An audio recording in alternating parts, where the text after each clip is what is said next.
창세기 11장 10절에서 32절까지 말씀입니다.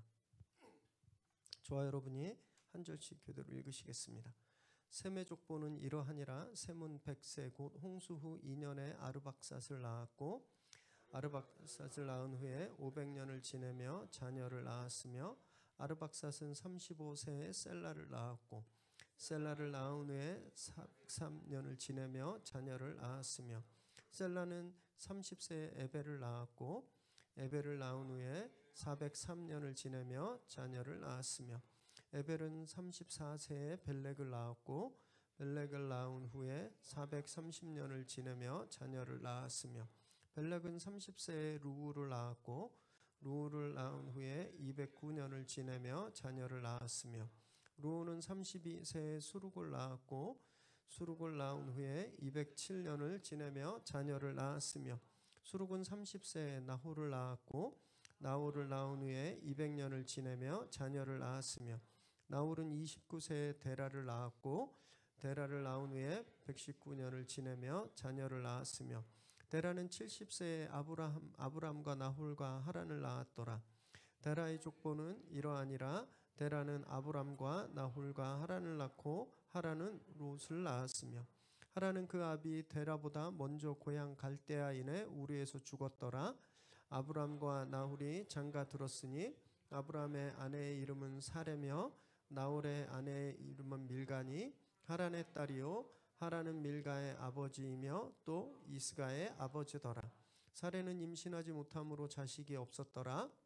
데라가 그 아들 아브람과 하란의 아들인 그의 손자 롯과 그의 며느리 아브람의 아내 사레를 데리고 갈대아인의 우르를 떠나 가나안 땅으로 가고자 하더니 하란에 이르러 거기 거류하였으며 함께 있습니다.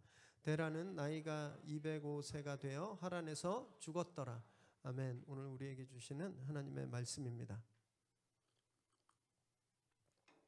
족보 한참 나눈 지 얼마 안 된 것 같은데 또 반가운 족보의 시간이 돌아왔습니다.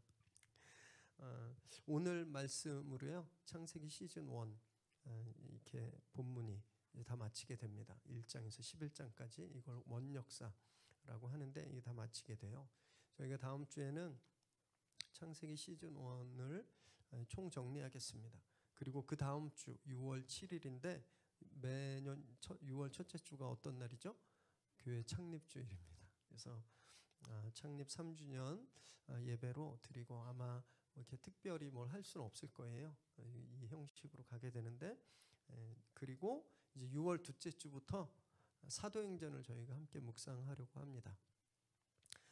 그리고 사도행전을 다 마치면 그 후에 족장사 아브라함 그다음에 이삭 야곱 이런 족장들을 중심으로 창세기 시즌 2를 나눌 계획입니다. 이 말씀을 쭉 본문을 그래도 좀 대충 나눠보니까 기간이 무려 3년 정도 되더라고요. 3년간 꼭 개근하시기 바랍니다.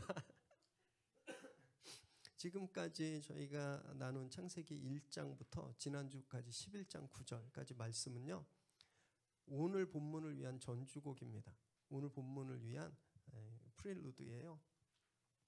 창세기에 총 10개의 족보가 있다 이렇게 계속 말씀드렸는데 이 10개 중에 시즌 1에 저희가 묵상한 시즌 1에 총 6개가 나옵니다. 그리고 그 6개 중에 오늘 나오는 이 셈의 톨레도트, 셈의 계보가 가장 중요해요. 그래서 한 번 더 등장하는 겁니다. 이미 10장에 셈의 족보가 쭉 나왔는데 여기에서 다시 기록하고 있는 거예요. 성경은 되게 바쁜 책이거든요. 그래서 반복을 안 합니다. 성경에 뭐가 반복됐다고 하면 엄청 중요한 거예요. 왜냐하면 오늘 족보에 보면 지금까지는 감추어져 있었던, 지금까지는 숨겨져 있었던 하나님의 구원의 계획이 이제 처음으로 드러나게 됩니다. 이 장거리 운전을 하시다 보면 이제 뭐 저희 교회 분들은 대구 분들이 좀 되게 많이 계시더라고요. 대구 명절에 가시다 보면 한 6시간, 7시간 운전하신다는데 막 가다가 이정표에 대구 30km 딱 나오면 이제 다 왔구나 이런 생각이 딱 드시죠. 그러면서 그때까지 쌓였던 피곤이 사라지면서 더 악셀을 밟는 오늘 본문이 딱 그런 거예요. 지금까지 하나님께서 구원을 약속하시고 너희를 구원하겠다, 내가 너희를 축복하겠다 이런 약속을 막 하셨는데 그것이 드러나지 않다가 오늘 족보에서 그 이정표가 딱 드러납니다. 아브라함이라는 이름으로. 그래서 다시 한번 힘을 내고 다시 한번 집중하게 만드는 그런 역할을 합니다. 그래서 이렇게까지 말씀할 수 있어요. 지금까지 나왔던 5장에 보면 아담의 계보가 있는데 막 나오는데 이 사람들이 결국은 아브라함까지 가기 위한 그런 징검다리 역할을 했다, 이렇게도 생각할 수 있습니다. 이제 아브라함에게서 하나님의 어떤 특별한 계획이, 하나님의 그 약속이 이제 역사에 딱 드러나게 된다라는 것을 오늘 그 본문이 보여주고 있는 거예요.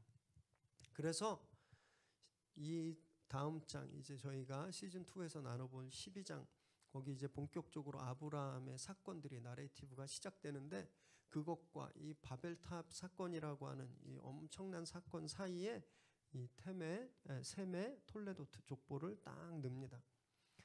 그래서 하나님 나라가 이 땅에서 어떻게 실현되어 갈지 그거에 대해서 일종의 서막처럼 작용을 하는 거죠. 10절과 11절 우리가 함께 읽습니다. 시작.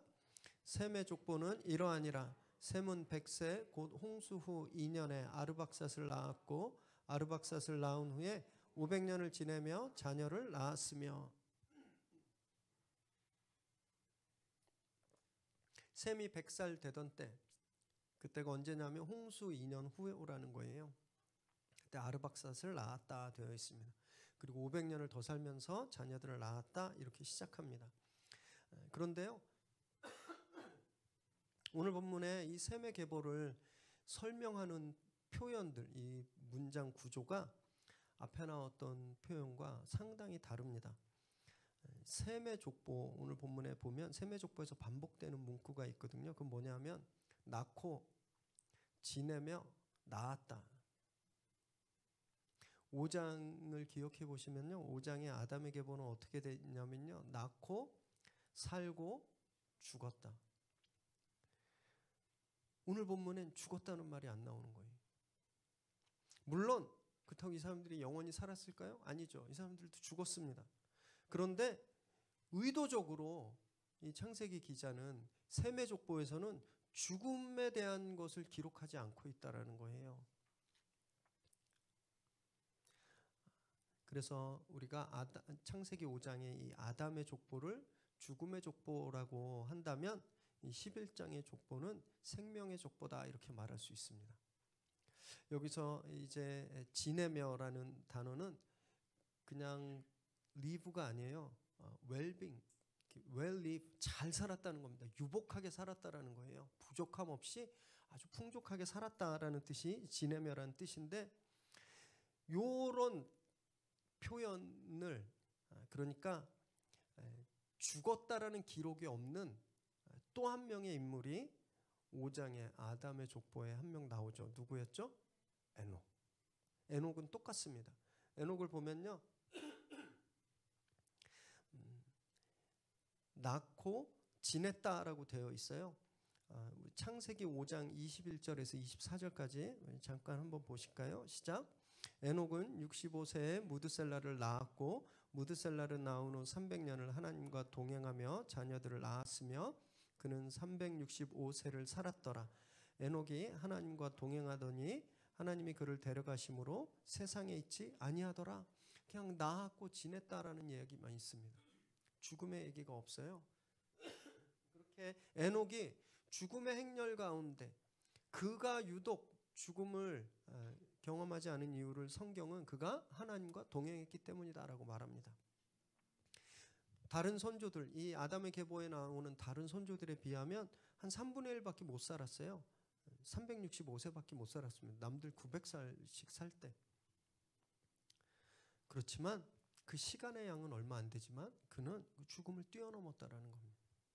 그래서 얼마나 오래 사는가 보다 더 중요한 건요, 어떻게 살았는가라는 거예요. 시간의 양보다 시간의 질이 훨씬 더 중요하다는 겁니다. 사실 세상 사람들 다 보면요, 누구나 낳고 살고 지내다 죽습니다. 그게 인생이에요. 그런데 성경은요, 우리가 하나님과 동행할 때 그냥 죽고 끝나는 인생이 아니라 살고 지내는 인생이다. 그렇게 된다라고 말씀하는 겁니다. 이 세상은 어떻게 하면 오래 살까? 여러분, 그게 정말 끊임없는 숙제잖아요. 장수, 더 잘 살고 싶은 것, 건강하게 살고 싶은 것, 얼마나 더 누리고 살고 얼마나 더 많이 가질까, 그것만 고민합니다. 그러면서 끊임없이 죽음을 향해 가고 있죠. 그때 우리 믿음의 사람은요, 이 죽음의 행렬 속에서 에녹처럼, 또 오늘 본문에 이 나오는 셈의 후손들처럼 하나님과 동행하면서 살고 지내는, 죽음으로 끝나는 것이 아니라 살고 지내는 그런 계보를 써내려가야 한다라는 겁니다. 그러기 위해선 누구와 동행해야 되죠? 하나님, 말씀과 동행해야 되는 겁니다. 말씀과. 우리가 말씀과 동행할 때 우리의 계보가 바뀌는 거예요. 우리 인생의 내용이 바뀌어버리는 겁니다. 우리의 시간이 질적으로 다른 시간이 된다라는 거예요. 똑같은 시간을 살지만 죽음을 향해 가는 시간이 아니라 지내는 삶이 된다라는 겁니다. 죽음을 이겨내는 삶이 된다라는 거예요. 그래서 정말 날마다 말씀을 가까이 하시기 바랍니다. 그렇게 할 때 우리 자녀들도 그 살고 지내는 계보를 써나갈 수 있는 거예요. 그래서 우리 가정에, 우리 가문에 살고 지내는 계보가 계속 되어지기를 주님의 이름으로 축원합니다. 10절에서 26절까지 보면요, 그렇게 생명의 계보를 써내려간 사람들이 셈부터 아브라함까지 총 10대, 10대의 기록이 담겨 있습니다. 그런데 10장 22절에 보면요, 셈에겐 총 5명의 아들이 있었거든요. 창세기 10장 22절 읽습니다. 시작. 셈의 아들은 엘람과 아수르와 아르박삭과 룻과 아람이요, 이렇게 5명의 아들이 있었는데 오늘 본문에서는 누구만 나와요? 아르박삭. 마치 외아들만 있는 것처럼, 물론 나중에 또 살면서 더 나았다라고 나오지만 아르박삭의 이름만 나와요. 직계 후손만 기록하고 있는 겁니다. 격가지들은 다 쳐내고 셈부터 데라와 아브람까지 마치 이 검객이 칼을 확 휘두르면 가장 짧은 동선으로 샥 이렇게 일직선으로 내리긋듯이 이 족보가 지금 단숨에 셈부터 데라와 아브람까지를 그렇게 일직선으로 연결하고 있는 거예요. 그래서 이들이 뭘 했다, 무엇 했다, 이들이 누구를 낳았다, 이런 문화적인 언급이나 개인정보가 하나도 없습니다. 다른 자녀들에 대한 기록도 하나도 없어요. 그냥 물살이 급하게 막 확 흘러가듯이 그렇게 셈에서 데라에게 아브람까지 확 이루고 있는 거예요. 이게 에벨의 경우에도 보면 잘 나타나 있는데요. 16절, 17절 읽습니다. 시작. 에벨은 34세에 벨렉을 낳았고 벨렉을 낳은 후에 430년을 지내며 자녀를 낳았으며, 이 본문 보니까 마치 아들이 벨렉 한 명만 있는 것 같아요. 엘렉은요, 에벨은요, 아들이 둘이었어요. 그 중에 벨렉만 언급하고 있는 겁니다. 10장에서 한번 볼까요? 10장 25절에서 29절 시작. 에벨은 2 아들을 낳고 하나의 이름을 벨렉이라 하였으니 그때 세상이 나뉘었으며 벨렉의 아우의 이름을 욕단이며 욕단은 알모닥과 셀렙과 하살마웻과 여라와 하도람과 우살과 디글라와 오발과 아비마엘과 스바와 오빌과 히윌라와 하윌라와 요압을 낳았으니 이들은 다 욕단의 아들이며, 10장에서는요 벨렉의 후손이 생략되어 있습니다. 욕단의 자손들만 나와요. 욕단의 자손만. 그런데 오늘 본문은요 정반대로 욕단의 가계도는 하나도 안 나오는 겁니다. 벨렉과 그의 후손만 엄선돼서 나오고 있어요. 신속하게 그렇게 아브라함의 아버지 데라에게까지 연결시키고 있는 겁니다. 결국 이 계보는 목적이 있다라는 거예요. 누가 어떻게 살았고 자녀 애들 이름이 무엇이 되고 뭐 무슨 업적을 쌓았는데 이거 하나도 중요하지 않습니다.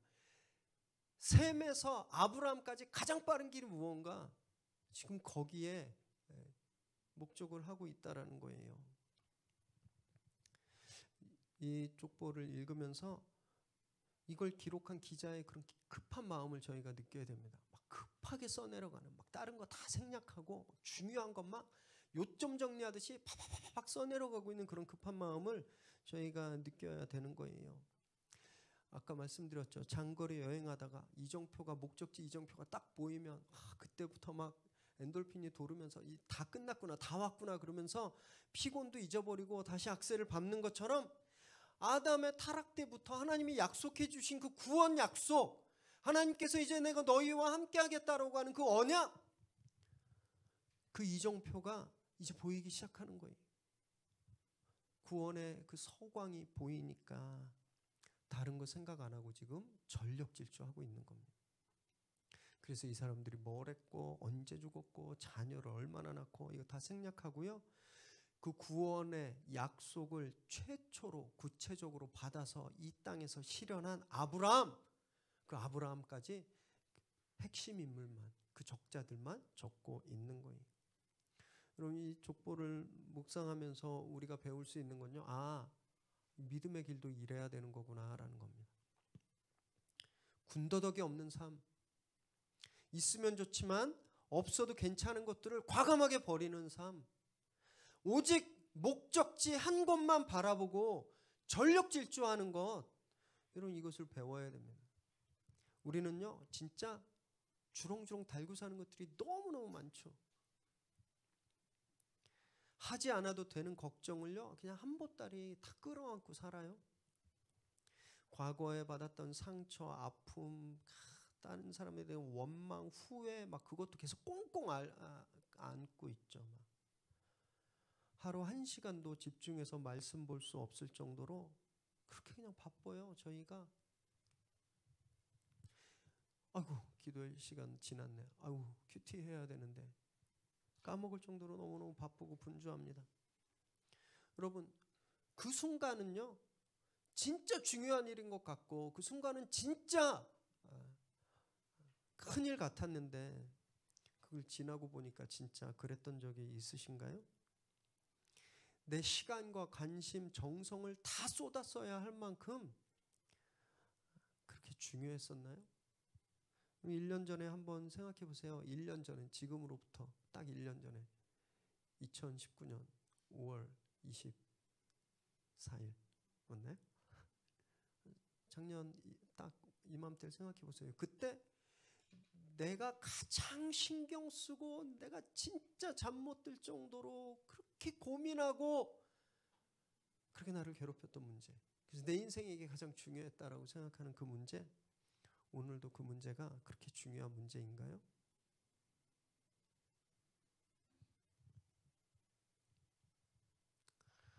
대부분 그렇지 않을 겁니다. 뭐 때문에 힘들었는지 기억도 안 나실 거예요. 그죠? 저는 그때 제가 무슨 설교했는지 기억도 안 나는데 여러분 그런데요 정말 안타까운 건 우리는 오늘을 작년과 똑같은 태도로 살고 있다는 겁니다. 내년 이맘때면 아무 문제 아니고 기억도 안 날 문제들을 지금 끌어안고 끙끙대고 고민하고 있다는 거예요.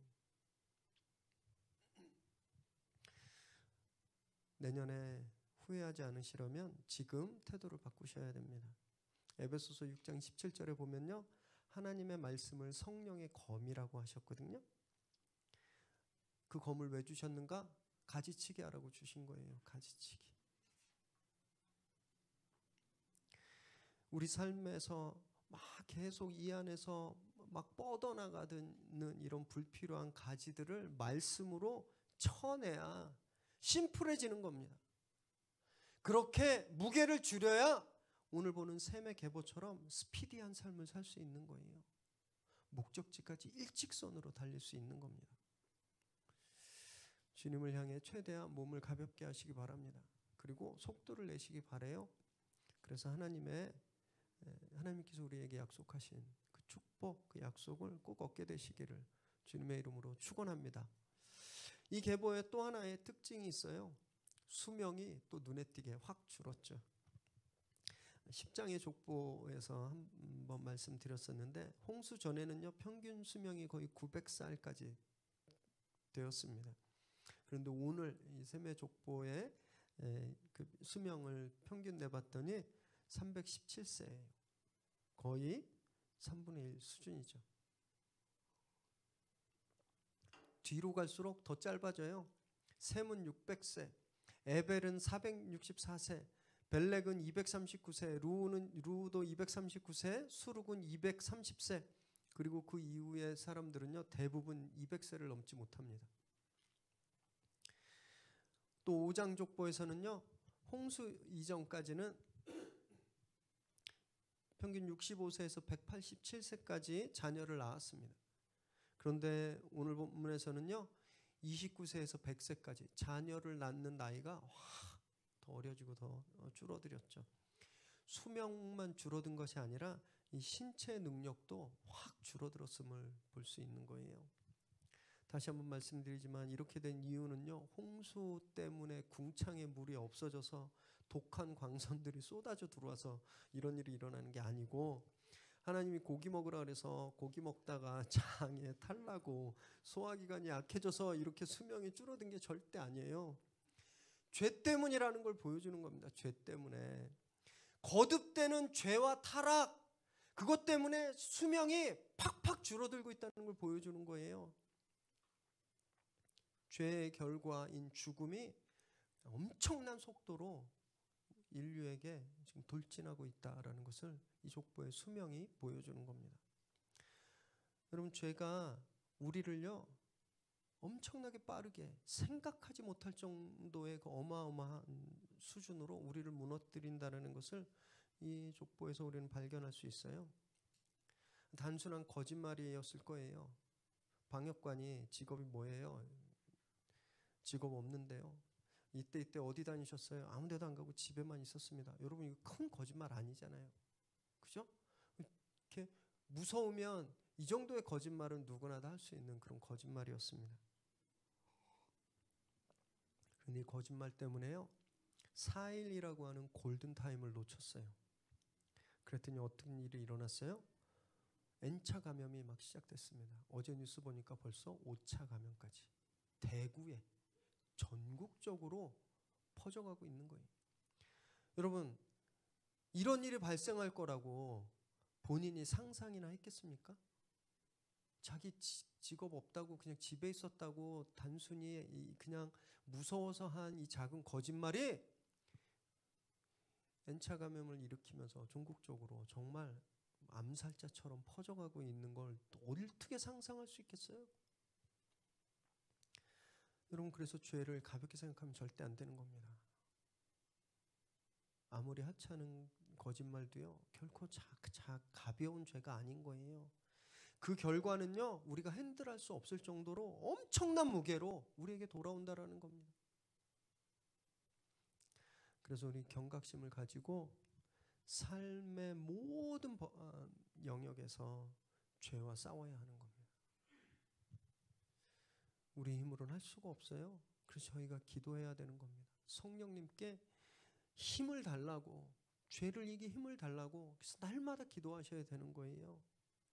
그때 성령께서 우리에게 능력을 주시는 겁니다. 성령의 능력으로 날마다 죄를 이기시는 여러분 되시기를 주님의 이름으로 축원합니다. 우리 27절 28절 읽겠습니다. 시작. 데라의 족보는 이러하니라. 데라는 아브람과 나홀과 하란을 낳고 하란은 롯을 낳았으며 하란은 그 아비 데라보다 먼저 고향 갈대아인의 우르에서 죽었더라. 요즘 특이하죠. 데라도 셈의 족보에 속한 사람이잖아요. 그런데 마치 카메라가 훅 하고 줌인 하듯이 여기서는요 이 데라의 족보를 확 크게 확대해서 기록하고 있습니다. 데라에게 세 아들이 있었는데 아브람, 나홀 그리고 하란이었다라고 되어 있어요. 근데 하란은 롯을 낳고 갈대아 우르에서 아버지인 데라보다 먼저 죽었다 이렇게 되어 있습니다. 성경에서 아들이 아버지보다 먼저 죽은 최초의 기록이에요. 이것이. 데라의 이름의 뜻은 잘 알려져 있지 않아요. 그런데 아브람은요, 높은 아버지란 뜻입니다. 명예로운 아버지, 가문의 영광을 나타내는 자, 이런 뜻을 가지고 있어요. 그리고 나홀은요, 24절에 나오는 자기 할아버지의 이름을 그대로 이어받았습니다. 무슨 뜻이냐면 거친 콧바람 이런 거예요. 아마 엄청 쉽게 흥분하고 막 한번 팍 하면 얼굴 벌개지고 막 이런 다혈질의 사람이었던 것 같아요. 그리고 하란은요, 산에 사는 사람, 등산가라는 뜻입니다. 그래서 제 생각에 어쩌면 이 하란이 좀 일찍 죽은 건 산에서 사고 당해서 일찍 죽은 거 아닐까? 이런 생각도 한번 해봤었어요. 오늘 여기서는 아브라함과 나홀과 하란의 순서로 나오는데 이 세 아들 중에 누가 첫째 아들이었을까요? 진짜 의견이 분분한데요. 많은 학자들은 이 아들의 순서는 하란이 제일 큰 형이고 아브라함이 둘째고 그 다음에 나홀이 셋째다, 이렇게 해석합니다. 왜냐하면 28절에 보니까 하란의 죽음을 제일 먼저 이야기하잖아요. 그래서 제일 연장자였을 거다 생각하고, 또 29절에 보면 나홀이 하란의 딸 밀가 결혼했는데 자기 조카하고 결혼했거든요. 아브라함은 사레와 결혼했는데 나중에 창세기 20장에 보면 아브라함이 자기 아내가 진짜 자기의 이복 여동생이었다라고 말했어요. 그러니까 사레는 지금 아브라함의 이복 여동생이에요. 엄마가 다른 여동생. 그러니까 이렇게 생각해 볼 수 있죠. 아브라함은 자기 여동생이랑 결혼할 나이대가 비슷한 거예요. 그런데 나홀은 자기 조카와 결혼할 그런 연령대인 것으로 보면 하란이 제일 큰 형이고 아브람, 나홀, 이 순서대로 생각하시는 것이 옳습니다.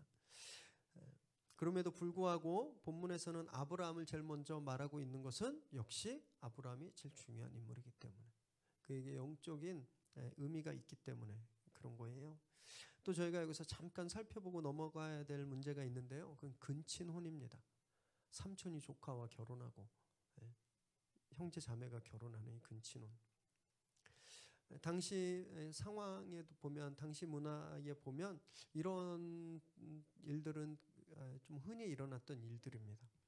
종족을 보존하기 위해서, 또 혈통의 가문의 순수성을 유지하기 위해서 족장시대에 흔히 행해졌던 풍습이에요. 그리고 우리와 가까운 나라 일본도 얼마 전까지만 해도 그런 근친혼을, 왜냐하면 황실의 순수한 혈통을 지켜야 됐기 때문에 행해졌었다고 해요.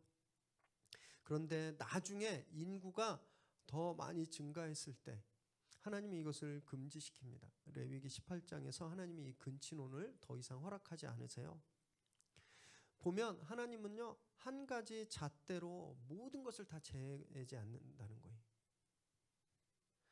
각각의 형편에 따라서 그걸 살피시고 그때마다 가장 좋은 것을 허락하신다라는 겁니다. 그래서 율법주의가 위험한 거예요. 율법주의 뭐냐 하면요, 그런 거 없어요. 그냥 이게 다예요. 이거 안 지키면 안 돼. 모든 상황에도 막 이걸 지켜야 돼. 이게 율법주의인데, 율법주의 위험하죠. 그 율법주의가 하나님의 아들까지 죽이잖아요. 율법주의는요, 오늘 어제보다 더 좋은 것을 주시는 하나님을 거절하게 만들어요. 하나님 내일 우리에게 더 좋은 것을 주실 거다라는 그 기대도 막아버립니다. 그래서 우리는요, 지금 우리 세대 가장 좋은 신앙의 모습이 다음 세대에도 가장 좋을 거다라는 생각을 절대 하시면 안 됩니다.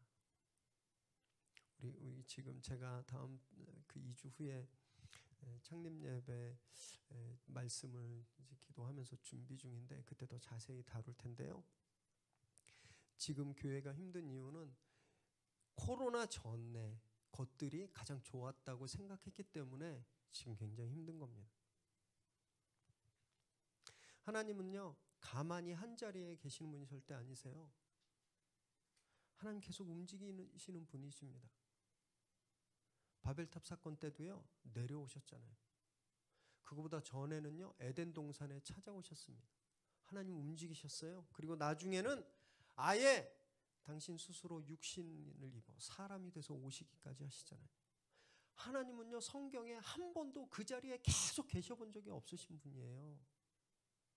우리에게 찾아오시고 우리에게 움직여 오시고 우리 때문에 마음을 움직이시는 분이시라는 겁니다. 그래서 저희가 날마다 말씀을 묵상하면서 그렇게 움직이시는 하나님의 뜻을 늘 찾아야 하는 겁니다. 절대적인 건 없어요. 사도행전 10장에도 보면 이런 일이 잘 나타나 있는데요. 하나님께서 기도 중에 있는 베드로에게 환상을 보이시죠. 무슨 환상이었냐 하면 보자기가 내려왔는데 거기에 율법에 먹지 말라고 명한 부정한 짐승들이 가득 담긴 보자기였어요. 하나님 명령하시죠. 먹어라. 베드로가 거절합니다. 못 먹겠습니다. 왜? 율법에서 먹지 말라 그러니까. 하나님 말씀에 위배되니까. 율법을 지키느라고 하나님이 먹으라고 했는데 못 먹겠다 그런 거예요. 만약에 그때 베드로가 율법을 지키느라고 끝까지 먹으라고 했던 하나님의 명령을 거절했다면 아마 이방 선교는요, 불가능했을 겁니다. 베드로는 동의할 수 없었지만, 비록 그가 왜 그러시는지 동의할 수 없었지만 말씀에 순종했어요. 그래서 말씀이 시키는 대로 나아갔더니 고넬료라고 하는 이달리아 군대 백부장, 이방인이죠. 그 집안이 다 구원받게 되었습니다. 그래서 이방을 향한 복음이 문이 열리게 된 거예요.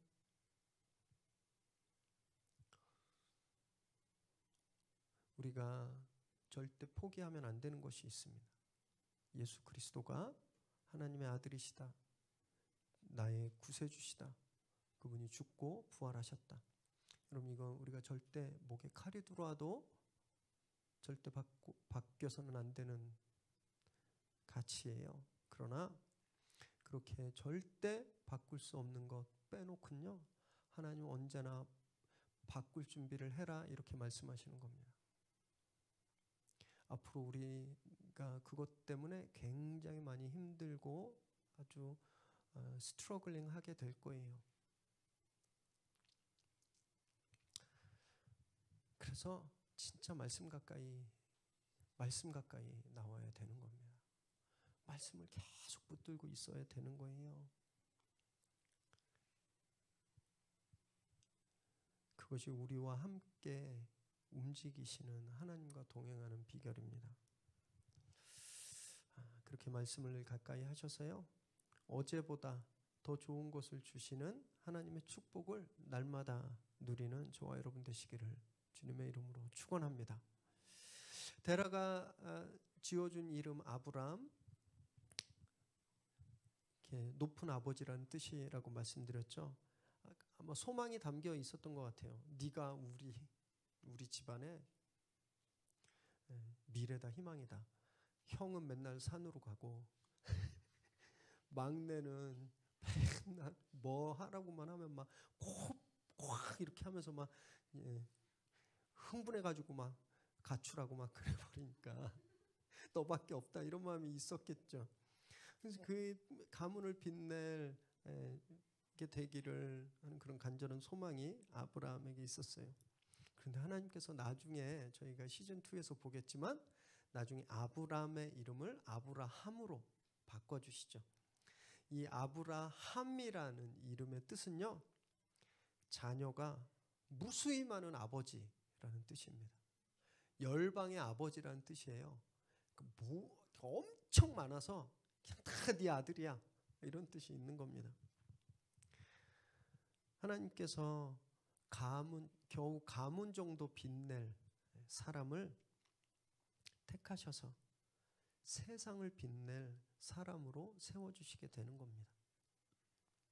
얼마나 엄청난 축복이겠어요. 그죠? 그런데 이런 놀라운 축복에도 불구하고요, 그의 현실은 그게 불가능했습니다. 30절 읽겠습니다. 시작. 사례는 임신하지 못함으로 자식이 없었더라. 아내가 임신이 불가능했어요. 여기 임신하지 못한다라는 말은요, 뿌리가 뽑혔다는 뜻을 가지고 있습니다. 이게 단지 좀 이렇게 겨우 그냥 어려워서 그 확률이 낮은 정도가 아니라 아예 그런 능력이 없어요. 제로예요, 제로. 가문의 영광을 세우고 나중에 많은 사람들의 아버지가 될 아브라함이 자식을 가질 수 없다라는 건요, 모순이죠. 그리고 엄청난 수치였을 겁니다. 고대근동에선 자식들을 신의 축복으로 여겼거든요. 근데 아들이 없다는 건, 자녀가 없다라는 것은 거의 저주와 가까웠습니다. 신에게서 버림받은 사람이란 뜻이었어요. 사라한테도, 이 사레에게도 평생의 한이었을 거죠. 사레라는 이름의 뜻이 뭔지 아세요? 좀 오글거리긴 한데 나의 공주님 이런 뜻이에요.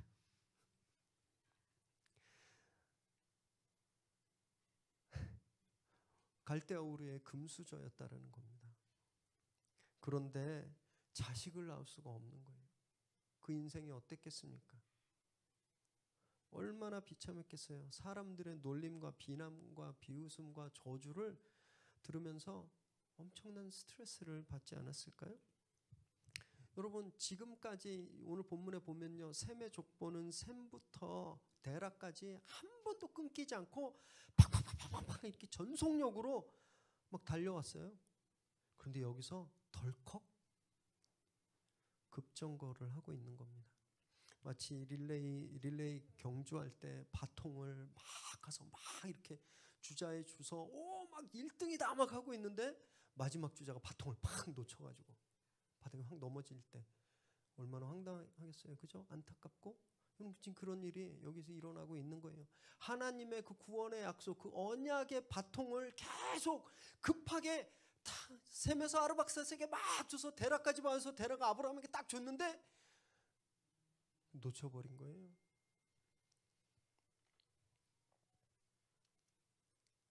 그런데 하나님은요, 당신의 경주를 여기서 끝나게 하지 않으십니다. 저희가 나중에 창세기 시즌2에서 그걸 자세히 살펴볼 거예요. 하나님께서 다이나믹하게 구속사 릴레이를 이어가십니다. 그리고 그렇게 이어가시는 구속사의 서광은요, 떠남에서부터 시작됐어요. 31절, 32절 읽습니다. 시작.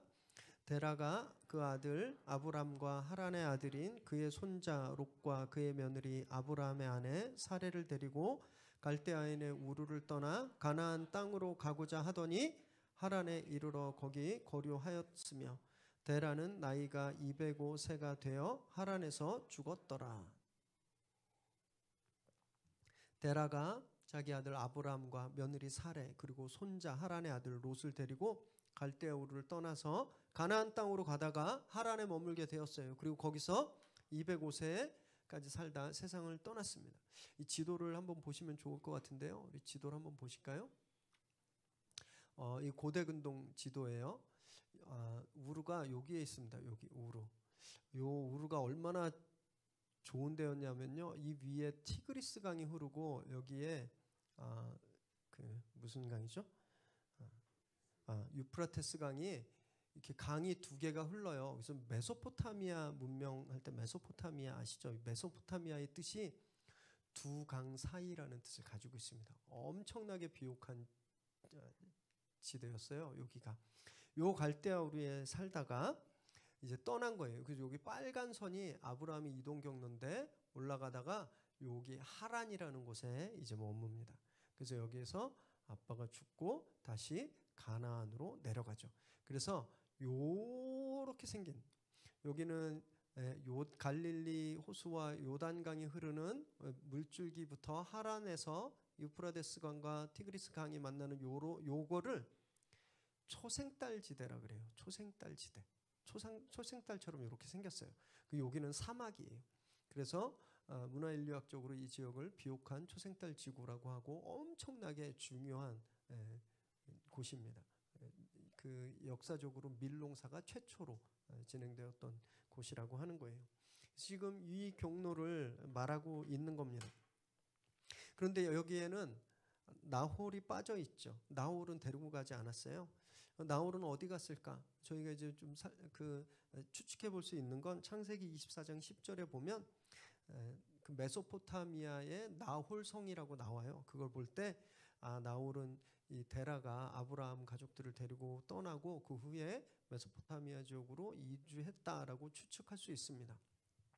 그런데 이 고대 근동 사회에서요, 한 지역에서 다른 지역으로 이주한다라는 건 단순한 이사 이상의 의미가 있습니다. 저도 거의 반이민 생활을 14년 동안 미국에서 했는데, 이게 한국을 떠나서 미국 가는 건 똑같은 시대에 똑같은 시간에 그냥 외국에 간 건데 그것 굉장히 힘들었는데, 저 당시에는 그것보다 더 힘들었어요. 집을 나간다는 의미는 이제 더 이상 보호막이 없어요. 누가 나를 지켜줄 수 없는 거예요. 강도당하면 그냥 죽는 거죠. 그래서 이 죽음을 각오해야 했던 결단입니다. 또 저 당시에는 그 종교와 질서가 같았기 때문에 자기와 부족들이 섬겼던 종교로부터 끊어진다라는 걸 가지고 있어요. 그럼 얼마나 두렵겠습니까? 내가 믿던 신으로부터 내가 벗어난다라는 건 이 내 운명이 어떻게 될지 모르는 거예요. 데라의 가족들은요, 처음부터 하나님을 섬긴 가정이 아니었습니다. 여호수아 24장 2절 읽을까요? 시작. 여호수아가 모든 백성에게 이르되 이스라엘의 하나님 여호와께서 이같이 말씀하시기를 옛적에 너희의 조상들 곧 아브라함의 아버지 나홀의 아버지 데라가 강 저쪽에 거주하여 다른 신들을 섬겼으나, 강 저쪽에 우르 땅에 있으면서 다른 신들을 섬겼다라고 되어 있습니다. 우상을 섬기는 사람이었다라는 거예요. 데라는. 성경은 아니지만 탈무드에 보면요, 데라가 심지어 우상 장사를 했다라는 기록도 있습니다. 우상을 만들어 팔아서 돈을 많이 벌었다라는 내용도 있어요. 그리고 또 그 증거가 오늘 본문에도 살짝 나타나 있는데, 데라, 사레, 밀가 이 이름은요, 달신을 섬기는 가문과 굉장히 밀접하게 연관이 있었습니다. 갈대아 우르에는 수호신이 둘이 있었는데, 신이라고 하는 달신과 닌갈이라고 하는 달의 여신, 이 둘이 갈대아 우르의 수호신이었어요. 이 전통이 이슬람에게 전해집니다. 이슬람 깃발 기억해 보시면 초생딸이 있죠. 이슬람 사원에는 다 초생딸이 걸려 있어요. 이 전통이 이어진 거예요. 어떤 이유로 이 데라가 이 안정적이고 수입원도 많았고 풍요로웠던 이 우르 지역을 떠나게 되었는지 오늘 본문에서 나오지 않지만 사도행전 7장에 보면요, 하나님께서 아브라함에게 떠나라 이렇게 명령하셨다라고 되어 있습니다. 그러니까 아마 하나님께서 떠나라고 하셔서 이들이 떠나게 되었다라고 보는 게 옳습니다. 그렇게 떠남으로 그들이 우상이 팽만했고 우상 숭배가 팽배했고 물질적으로 어려움이 없었고 가문의 뿌리가, 집안의 뿌리가 다 있었던 그곳을 떠남으로써 이제 드디어 구원의 역사가 시작되고 있는 겁니다. 인간의 타락 속에서 노아가 선택되었죠. 그래서 인류 시즌2가 이어진 것처럼 바벨탑 사건처럼 정말 인간의 그 말로 할 수 없는 그 반역 가운데 하나님께서 아브라함을 택하신 거예요. 그래서 그를 통해서 메시아의 계보를 이어가시는 겁니다. 세상은요, 지금까지 계속 하나님을 배신했죠. 아담과 하와의 그 불순종 이후로 인간들은요, 계속 하나님께 반항했습니다. 하나님을 배신했어요. 그런데 하나님은요, 그런 세상을 끝까지 버리지 않고 계시는 거예요. 계속 당신의 구원을 이루시려고, 당신의 약속을 이루시려고 계속 세상을 살피시고 사람을 택하고 계신다라는 겁니다. 그것이 오늘 족보가 우리에게 보여주고 있는 거예요. 하나님의 은혜는 하나님의 저주보다 언제나 크다, 이걸 우리에게 보여주고 있는 겁니다. 신명기에도 이런 말씀이 있는데요, 신명기 5장 9절 그리고 7장 9절을 함께 읽을까요? 시작. 그것들에게 절하지 말며 그것들을 섬기지 말라.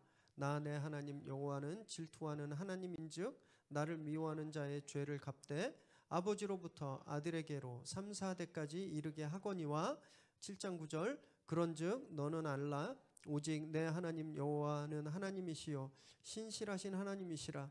그를 사랑하고 그의 계명을 지키는 자에게는 1000대까지 그의 언약을 이행하시며 인애를 베푸시되. 우상 숭배하고 범죄하면 그 죄를 3, 4대까지 묻겠다고 하셨는데요. 하나님 말씀을 순종하고 하나님과 동행하면 은혜가 몇 대까지 가요? 1000대까지. 은혜가 징계보다 1000배나 큰 거예요. 여러분, 그래서 우리가 하나님을 신뢰해야 되는 겁니다. 하나님과 동행해야 되는 거예요. 하나님은 우리를 포기하시는 분이 아니십니다. 하나님은 어떻게 해서든지 간에 억지로라도 우리에게 은혜를 베푸시고 축복하시길 원하시는 분이시라는 겁니다. 혹시 지금 태가 끊어져 버린 사례처럼 앞길이 꽉 막혀 있는 그런 분 계세요? 이제 끝이구나. 낙심하거나 절망하지 마십시오. 하나님의 은혜는 거기서 끝나지 않기 때문에 그렇습니다. 그래서 말씀에 우리 삶을 맞추고 기도로 하나님이 내 삶에 개입하시기를 간구하셔야 되는 거예요. 하나님께서 반드시 열어줄 줄 믿습니다. 오늘 그렇게 우리 성도님들 정말 한 분 한 분 주님께서 막힌 문들을 열어주시고 절망을 소망으로 바꿔주실 줄 믿습니다. 오늘 우리들의 삶 가운데 그런 은혜의 서광, 거룩한 서광이 비추게 되기를 주님의 이름으로 축원합니다. 기도하겠습니다.